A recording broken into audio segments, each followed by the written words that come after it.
And welcome, Tammy. Well, thank you, Dania. It's good to be here. It- I miss you and I love our talks. I'm looking forward to this. Yes, and we have to have more of these because, well, we haven't had one in almost a decade.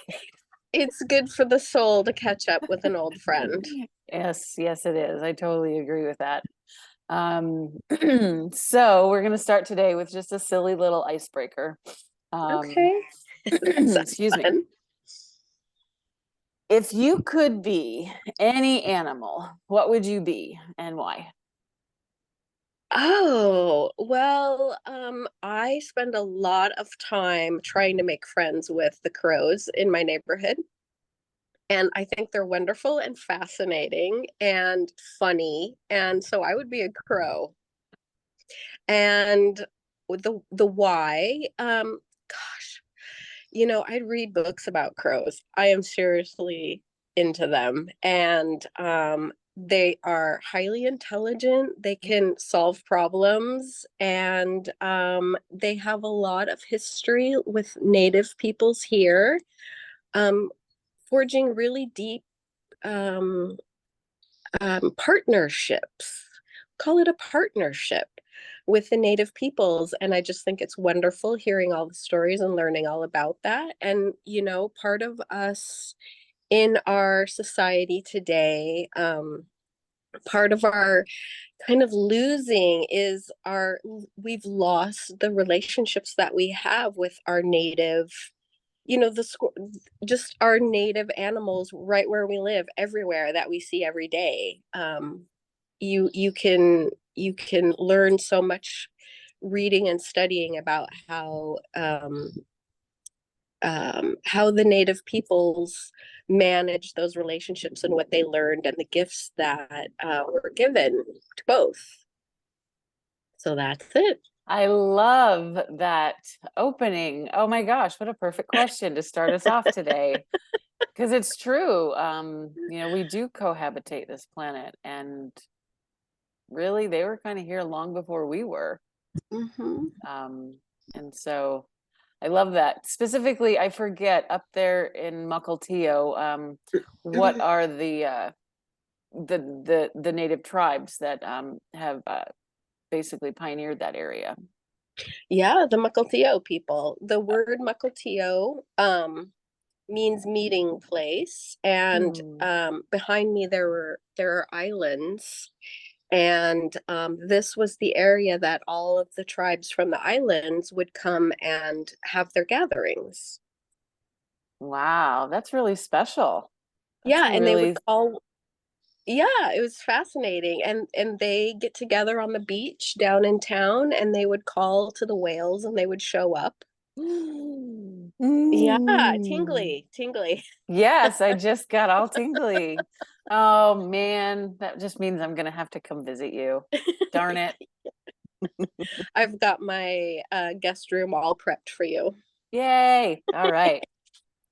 So, kind of piggybacking on that statement of partnering with our native fellow animals, flora and fauna. Beings, yes. Yes. What do you what do you think could be humanity's goal? Its ultimate goal? Oh, ultimate goal, figuring out how to live in harmony. Mm. We do not have that yet. I think we had it, um, again, going back to the native peoples who lived here all over the world, did a better job. Uh, Food forest examples, they just integrated their food bearing and their medicine bearing plants just into the landscape, harmony with the animals. They would study for instance, like they would study a herd of deer and figure out which one that they were going to cull out that was weak.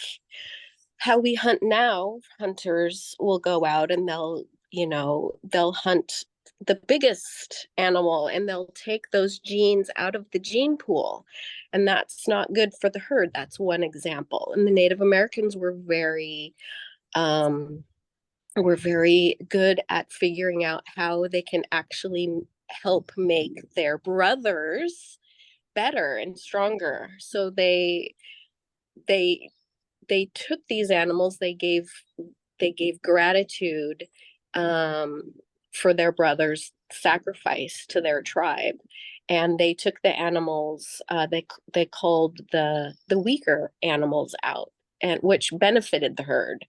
um One example, managing with burning, controlled burns, beneficial for the land, beneficial for the fauna. I think we have a long way to go to do better there. Yeah. And Yeah. just getting out and appreciating it, and learning about it and spending time there, um, can give can give appreciation. I think there's something in our souls when we watch how birds interact with each other, and just watch them as they're preening themselves on a branch or something. That kindles a little something of that and helps us to remember um, how we had um, more beneficial relationships, more open and soulful relationships with the natural world. It's beautiful. And it makes perfect sense, right? I Mm-hmm. know that for myself, not too long ago, a few years ago, I started saying a grace over the meals that I have. And I was reminded of the way that the some Native American tribes would do that, and just how your language was just now. You know, it sounds silly in this time and day, but it's true. Like, thank you, brother potato, right? Thank you, sister corn, and from the earth, from where it came from, because um, especially today, I think it's really important.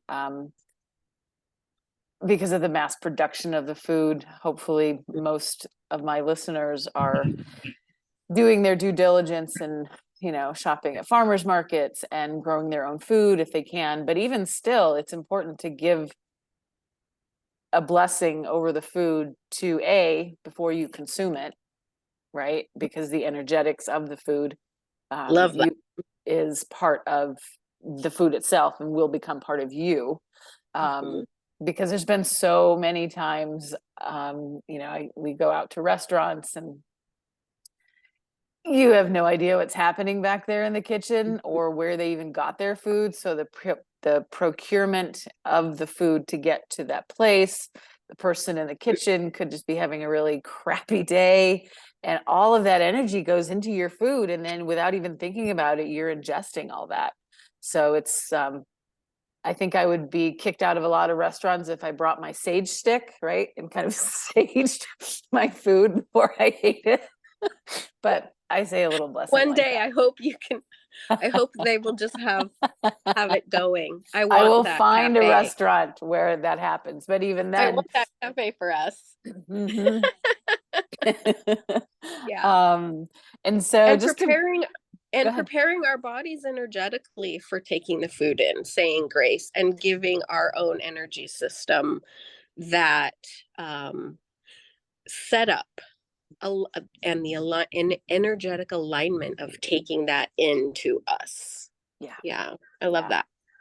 Um, so this could have been my first question, but I would like you to kind of talk a little bit about your story, your life, and kind of how you got to this space that you're in right now. Yeah. Yes. So, I came from a really dysfunctional family. Um, and I don't know why. Looking around, I always knew I don't belong here. Um, so that's kind of a foundation. And then I have a family member, my aunt, dear, sweet, the sweetest person. She had MS, and she would have really bad attacks. So MS manifests itself differently in different people. And for hers, it wasn't like a slow slide. She would have like, they looked a lot like panic attacks. And they would be very scary in the moment, to her and to those around her. And she was having one of these one day. I was a teenager. My grandmother was in the room, and my grandmother got up. My aunt bounced out of her chair, like panicking, not knowing what to do. My grandmother got out of her chair and just started talking softly to her and running, physically touching her head and down her shoulders and down her arms, and just real soothing the energy, and with her words and with her touch, and giving her an anchored focus that my aunt can hold on to in the moment. And I just thought that being in that situation, and going from, oh my goodness, what's happening, my dear sweet aunt, to having this magic that my grandmother applied. Mm. um I just thought that was the best thing I've ever seen in the world. There's nothing higher than that. I didn't care, my little 12-year-old said, and that stuck with me. I held on to that, like, in the moment, um just really penetrated into my being. And from that moment on, I wanted to be those hands. Mm. Yeah. And, so you can find that. And so I was a young mom, and I went to massage school. My daughter was 10 months old. I was happy with my training. I loved it. I didn't get the energetic stuff at first. It took me a while to open up to the energy. The energy had to, like, you know, hit me upside the head. I'm not a natural energy healer, although now I consider myself an energy healer. I'm 55 now. I had to really grow into that part of my practice. So started with massage, treatment, all the treatment stuff. And that's a deep, wide field. Doula, I was a doula. That's right. Um, yeah, that was very soulful. It wreaks havoc on a schedule, but very deep, soulful work where you can use, your voice in your hands, that calming energy presence. And then I had a motor vehicle accident that was, in many ways, the best thing that ever happened to me, as those things can be. It took me right out of my life. It set me down. I had to, like, start from zero and heal myself. I couldn't work normally it was about 6 months. And craniosacral therapy, yamana, but mostly craniosacral therapy was the modality that I really felt like got me back into my body. Mm. And so from there, I'm just like, what is this magic? And took that training. That was in 2007. So I've been doing that for a little while now. And decided in the pandemic that I wanted to teach. So I worked really hard to make my own program. And so now I'm just a craniosacral therapist and teacher. Wow. And I wouldn't say just, you are the craniosacral teacher and therapist. Oh, that's so wonderful. It, Yes. And how did that go for you developing this course and stuff? We had talked, you were kind of tossing the idea around of starting your own school. Is that still on track? yeah. Right now I'm saying that I'm still working on my program. I don't have a physical location for my school. What I'm doing is, for the first couple um, go around. So I made my program, and I'm teaching it to small classes of people that are just in my life. So I had about 11 students take my program, so that I can really focus on, how can I word this so that they can get it? And I don't want to be talking to 20 people because I want to be able to like look in their eyes, and I want to be able to feel that they're grasping it. And I want to be able to ask, like, not probing questions, but I want to be able to really make sure that they're getting the essence, because sometimes your first cranial holds can feel like, people have a hard time believing that they actually can feel. Our central nervous systems are optimized to be able to feel and do this work. It's part of being a human being. We have this set of neural pathways or set of energetic pathways for us to be able to connect in and receive this information. Magic. Wonderful. And it's hard for a lot of newbies. And I teach lay people. I'm really excited about that because there's a lot of latent healers, I believe, out there that for whatever reason they're a healer, but they didn't realize it and they became an accountant or something. And there's a lot of these wonderful healers out there. And you can see them when you talk to them. And so I'm dragging them into my class, and to watch them bloom into this work is so amazing. And I have really passionate, wonderful latent healers, lay people that are learning the work to perform it on their friends and family. Yeah. um and it's been so wonderful, and now I don't even know if I answered your question. No, you did. That's perfect. I think that's a brilliant way to get on the ground, and kind of feel your way around people who have not been exposed to it before, inviting those closest to you or those that you feel would be able to integrate that into their life and that of their loved ones. I think that's a beautiful way to start. Oh, I can't wait to take your class.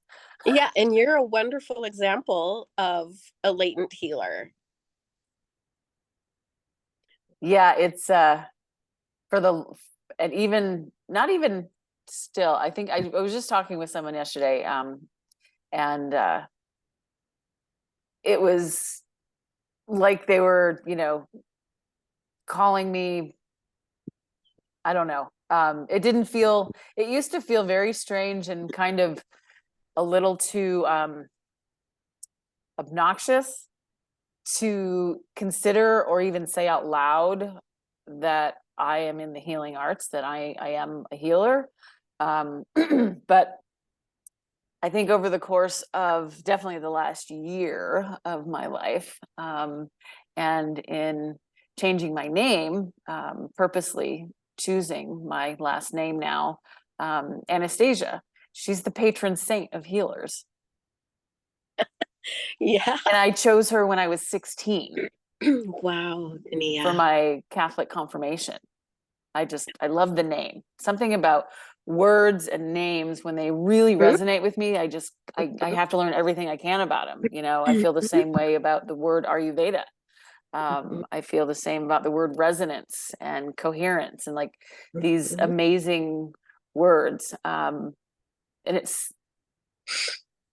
it used to sound really silly when I would go over this kind of stuff in my head, but it doesn't feel silly anymore. It actually feels right on. And I don't know, I think, in my opinion, we all come to this planet, come into these bodies for a purpose of healing of some sort. Whether that's healing ourselves or healing our friends or our neighbors or just the collective, right? So, and it's amazing how long it might take somebody to come into that for themselves. And all they would need is one exposure. Massage therapy school for me was my exposure. I was like, wow, I Yeah. never would have chosen this, like in a Mhm. list of, careers and what I could go do. But in going to that first seminar, I was like, this is it. Mhm. It was definitely Yeah. the start of my path for sure.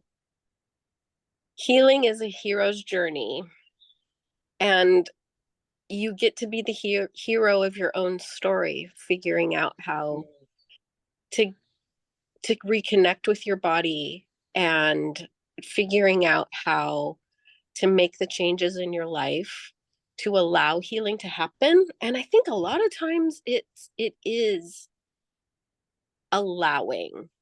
um we can be so engrossed in where we're going, and then we have a blessing of an accident or an illness, that will have to pull us right out of all the everything that we were all the balls that we were juggling and all the plates that we were spinning. Those all have to crash down, and we have to figure out how we're going to start from zero, and what we need to, for ourselves, what we need to pull into our lives, what we've been shutting off that we need to open the door to again. um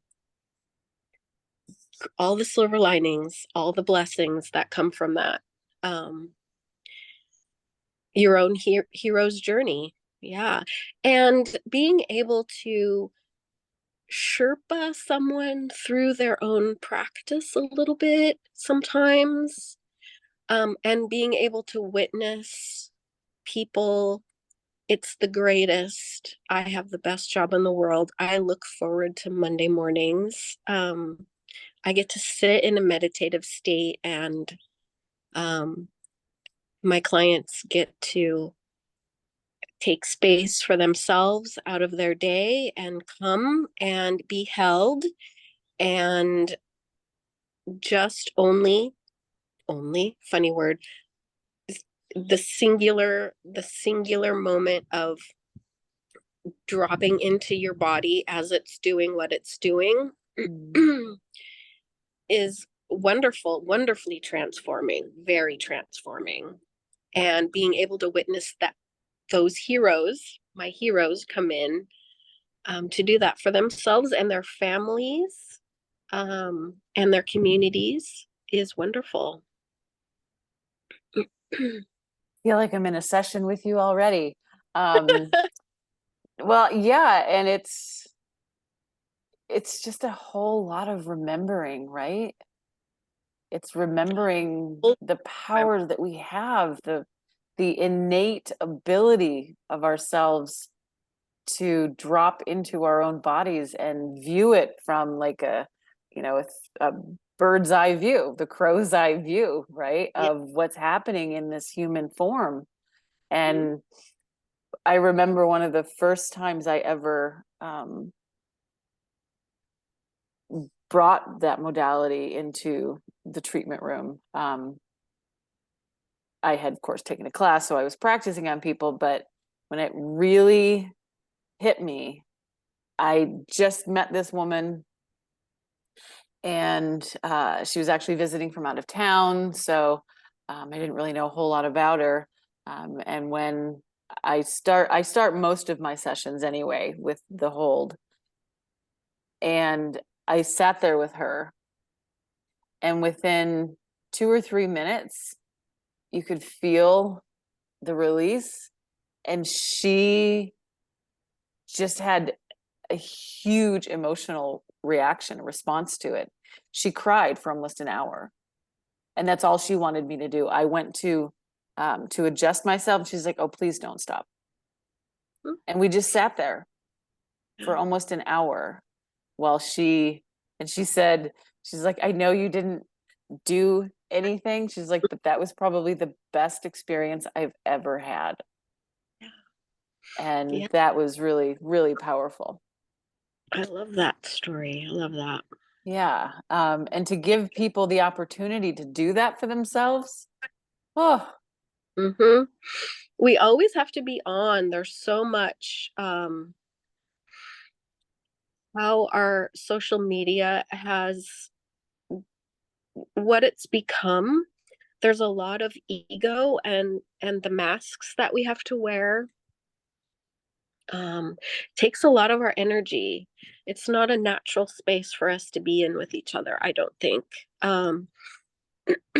So just dropping that, it's being, it's not what you're looking like, it's not what you're saying, it's not what you're doing. Um, that's rare. It's rare to have that kind of energy with another person in your life. Yeah. Oh, I Yeah, it's just wonderful. love it. I love that. Um, so we kind of talked about your school. That's kind of your current passion project, I would think. Yes, Let's indeed. see.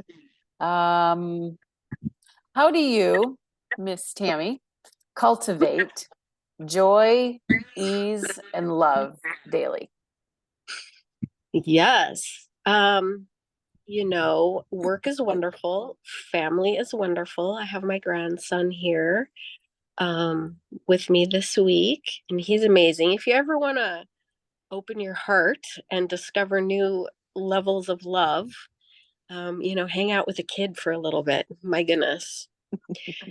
And then I have my little garden, and I grow vegetables, and I grow flowers, and I grow herbs. I make my own tea, and I always, not always in the winter, but sometimes in the winter, I like to go out to my garden barefoot so that I'm muddy and just literally right in the dirt with it. I think that's really, really neato to feel, you know, just kind of be in the earth with it.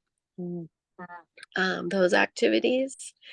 I have an elderberry bush right now that's in beautiful white bloom, and I make elderberry syrup that, I have a couple of friends with little kids, so whip up some elderberry syrup batches, and it just feels so natural to, be the grandma that makes elderberry syrup for my little group of friends, and, I you can know, see you. I can see you stroking their head and their yeah, back when they're all upset, just like I your love grandmom that. did.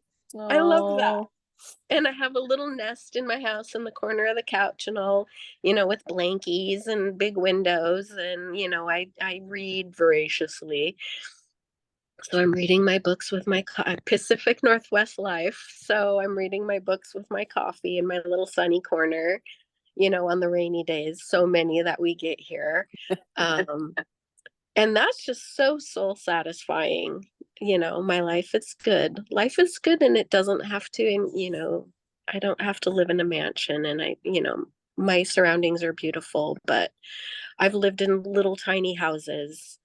um you know you just make your little garden, even if it's a couch and a blankie and a cup of tea. hmm. Mhm. Yeah. Or just a potted plant in your windowsill, right? Hell, yeah. Yeah, exactly. Exactly. Hmm. Yes.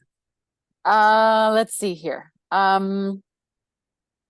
If you could offer a one liner of healing Mm, advice, of mm, self-discovery for someone who may be struggling right now, what would it yeah. be? Yeah. Well, it depends on the kind of, what situation they're in. Um, I'm gonna talk. I'm going to talk to all of my um, early childhood trauma people right now. Um, it is available. It it is valid for you to go back into a moment in your past, whenever it presents itself to your consciousness. It is available for you to go back there in that moment and give yourself a hug and give yourself some energy, and know that that's how you got through. Your higher self was always there to protect you. Your angels, your spirit guides, your God, your source energy has always been there, holding you, surrounding you in love, continues to this day. And you can tap into that for yourself and know that your team is working for you all the time, all the time. Yeah.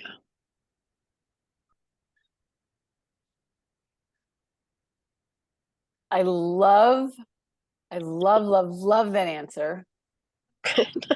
I think selfishly, I love it more because, like I mentioned earlier, we haven't really spoken that much over the last decade since I left the area, since I came back here. But like all of my other soul sisters, we're picking up exactly not where we left off, but where we both currently are. And to hear your language sounds like my language. It's like we're talking on the same wavelength, the same words, the same energy, everything. And not that I'm surprised about it, but it just makes my heart so happy. There is a soul sisterhood, and we are the tribe's women for sure. Yeah. Yeah. And there Yeah. are millions of us. And ironically, and I'm going to be very open and vulnerable, like I always am. I don't think that I probably would have reached out to you this year if I hadn't have gotten divorced. Oh, yeah. See, the traumas in our lives. Since that happened, like you were one of the few women that in my past and in my growing up years, that I really realized how much I needed you in my life. So I'm just so honored to have you here, and I can see your beautiful face. You know, that has been a topic that I have been thinking quite a lot about lately. I hope everyone that's listening has an older woman, some older women, or same age women. But for me particularly, I had these lovely people come to me and help mother me through my 20s, help mother me through my 30s. Like I said, my family was really kind of dysfunctional, and you know, it's there. That energy is out there in the world, and I see now that there are, 20 somethings and 30 somethings that are showing up for my classes, and not only for my classes, but just to be around and to have conversations around, when problems are happening, and just having connection. And, the world right now, our country right now, there's so much, the collective consciousness is, we're really straining um, to find peace and to stay in love right now. We're really challenged. And so knowing our soul sisters, knowing our our fairy godmothers, I like to call them, is really important. Think about all of your old friends that you would like to connect with, and do it. They probably need you right now too. Yeah. If I was to give a piece of advice. Yeah. Yeah. Yeah. And I also find it's usually very reciprocal, like you said. Absolutely. When I think about somebody that maybe I have or haven't thought about in a long time, but their name and their face keeps coming up in my vision, I'm like, I'm just going to reach out. And every time I do, it's something like this. It's completely divine timing. Mm-hmm. True. Yeah. And that Food you just gives crave, me the people chills. you crave Yeah. come to you. Yeah. Yeah. And because I know for myself, I spent quite a few years in my marriage feeling very alone, feeling very cut off. And nothing technologically wise has changed. You know, I could have picked up the phone. I could have sent an email. I could have, you know, could have, would have, should have. And I guess for myself, I don't like to ask for help, because Right. the conditioning that I've been through in my life has, you know, brainwashed me to believe that they don't care anyway, and what's the point? So just figure it But you're out crying. yourself. Yeah. Yeah. Um, and it's not that I can't figure it out myself. It's just sometimes I love the connection. And that was my main word. I think I've said it in every podcast so far. That is my intention for this year. And moving forward throughout my life is connection. I don't have strong family connections. I feel most connected to, you know, the birds and the bees and the flowers and women who who show up for themselves so that I can show up for myself. Mhm. Yes. Yes. When times get tough, and for a lot of people, times are tough, it is all about community, keeping ourselves strong, coming together to give each other what we need. Keeping our hearts open through all of this is very important. Yeah. Yeah. As you can look around and see how many different ways the world is burning right now. And not to be, Mm-hmm. you know, not to inject too much of that energy, but when you need it, that is the wonderful thing. When you need it, you'll start to think about it and crave it, and you just listen to listen to what's dropping in for you, dropping in for you and to you all the time. Yeah. Mm-hmm. Yeah, and I have noticed actually that there is quite a movement in the younger generation, that are really coming into this kind of information, this type of work in the world, seeing things in a more of a 4 or 5D reality as opposed to just 3D, and really feeling that their place in this world. Something that I just found, you know, maybe 5, 6 years ago, if that, that they're finding it at such a younger age. And maybe you can say something about this, but I've learned, I've read, I've investigated that there does have to be some semblance of balance and some sense of order in the universe. And um, something I came across a while back was the light workers, the healers are all starting to come forward in full force, which is also not causing or creating, but it's allowing the darker side of humanity to also come forward more, with more visibility, with not more hatred or more vengeance, but the energies are starting to really clash. And I think that, as you mentioned the word burning, it's a transformative process that we're all going through. So I don't know. I've been tempted to not use the terms good, bad, evil, good, you know, right, wrong kind of thing, because in my opinion, life is neutral. Everything that happens is neutral. It's our conditioned response that puts a label on things. But yes, there are undesirable things that happen in the world, in our lives. And so to counterbalance that, can you talk a little bit about that balance of power? Sure. Yeah, I have thoughts about that. So I have a lot of space and gratitude in my heart for the younger generations that are that are coming to us now. They're being born knowing many of the things that we of the older myself. I'm not that far behind you, honey. It's okay. We're both. Sorry, me being I'm 55, I'm fine.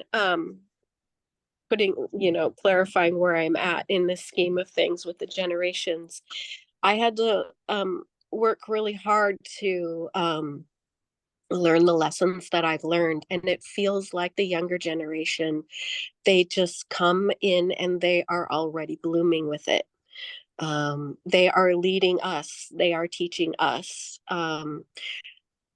And for us just to hold space for them and protect them and help them and give them safe spaces to be who they are, I think is very important.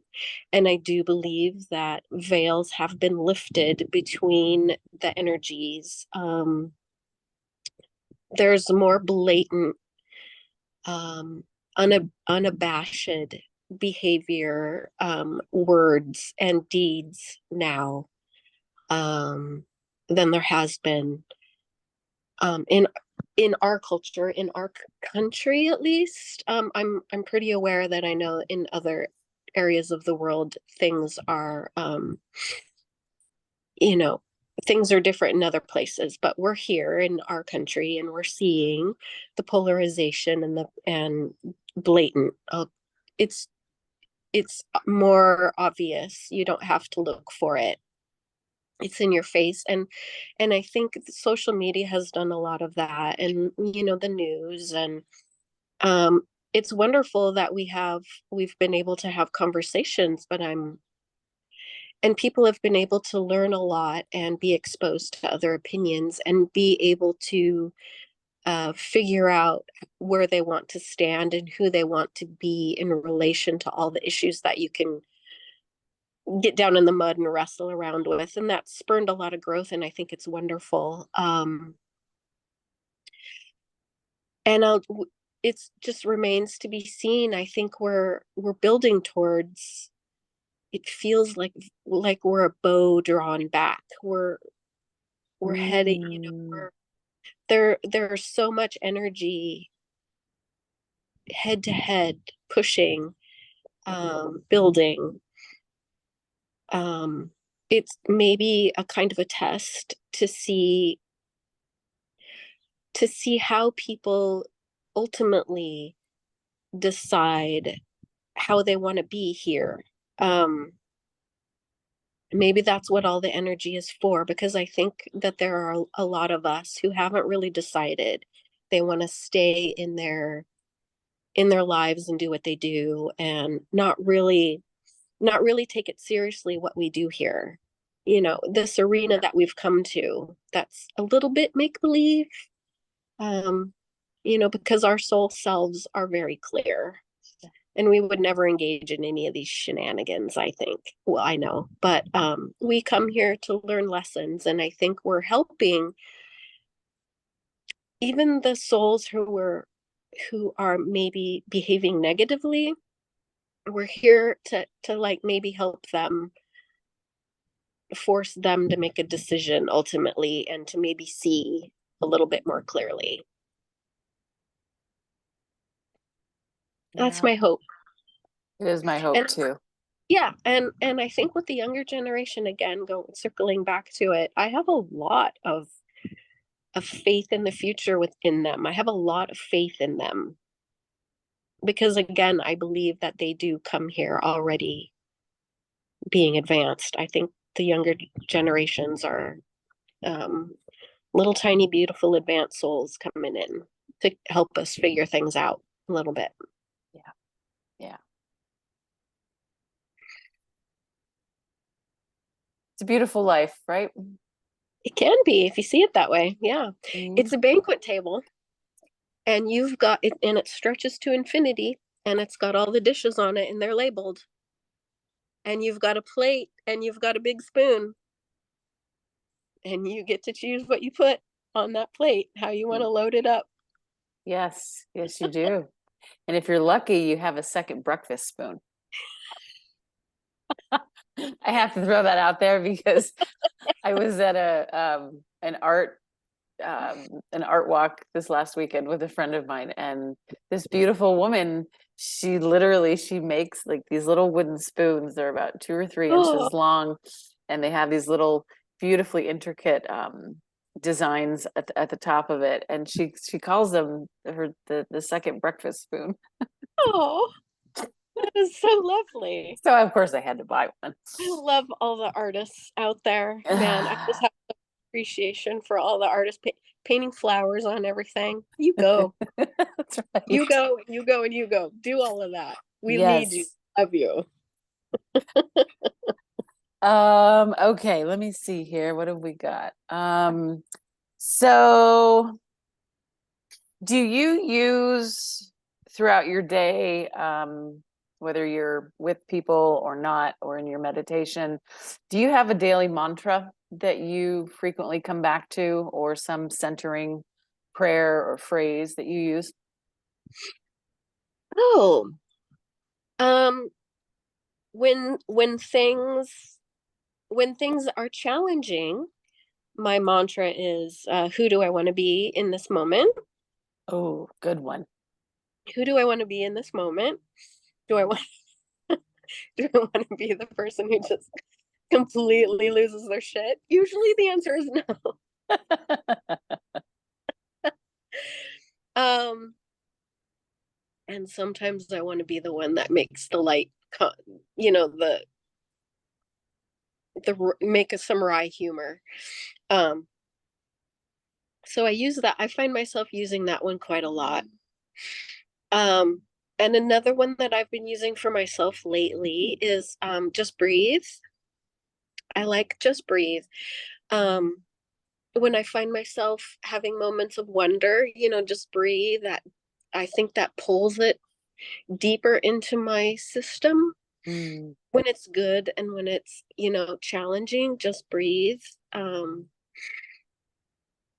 I think our breath is, oxygen is all literally we're soaking in it.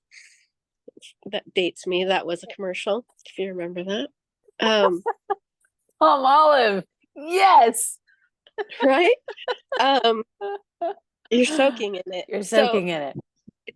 just allow, again, so much of opening up ourselves to receive, and breathing is opening up ourselves to receive. And if you've had a challenging childhood, and even if you haven't, we tend to densify ourselves, and that is reflected in our breathing. And it's just, yeah, you can, and it's just like, ding, you just breathe.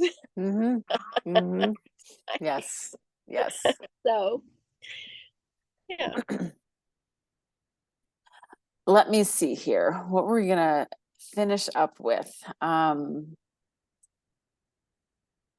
So is there anything specific, or a place where someone could go to connect with you? If I don't know if you're doing your classes, are they in person right now for your My school? classes will always have to be in person. Yeah.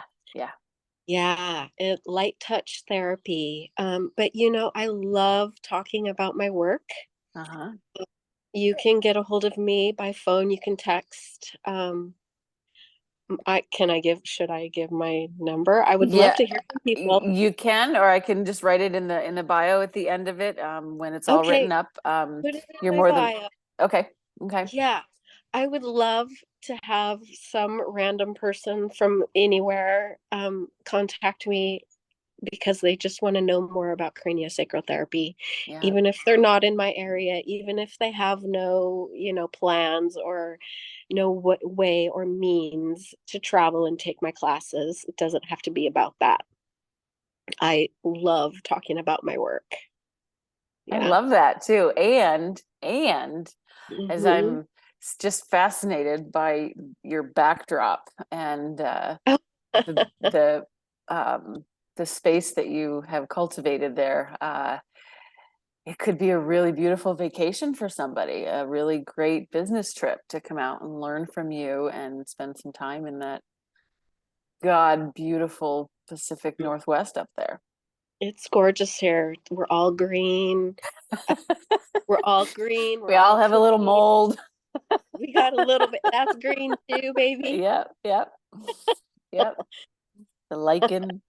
Um, okay, and then to end today, Yes. I would like to ask you another sort of silly, kind of serious, but Great.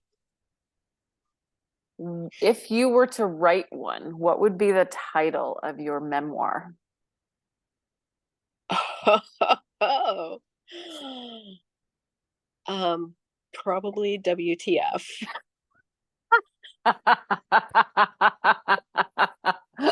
Spoken like a true healer.